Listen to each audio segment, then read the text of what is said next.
fizesse uma análise da partida. O Guarani acabou sendo derrotado aqui pelo Sport. Fizesse uma análise desse jogo.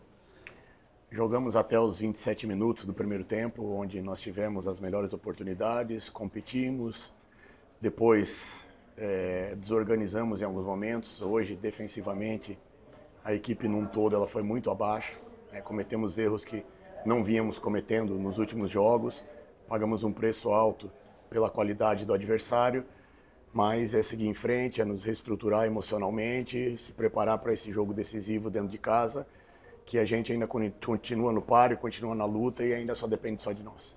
São 5 jogos aí, 5 finais. Qual a importância desse próximo jogo com o Novo Horizontino em casa, onde o Guarani vem de bons resultados? Qual a importância de uma vitória no próximo jogo? Fundamental, a gente sabe que o nosso fator casa vem fazendo a diferença. Esperamos contar com o apoio do nosso torcedor nesse momento. Hoje foi um ponto fora da curva em cima daquilo que a gente vinha desempenhando. Vamos ter um adversário difícil que briga pelo acesso, mas temos plenas condições de mais uma vez buscar os 3 pontos dentro de casa e diminuir essa distância para a gente continuar acreditando nessa conquista de objetivo que é sair dessa zona. Hoje poderíamos ficar a 2 pontos, do primeiro time fora da zona de rebaixamento, não conseguimos, mas ainda temos plenas condições de alcançar o nosso objetivo, como eu falei, só depende de nós e principalmente da nossa atitude dentro de campo.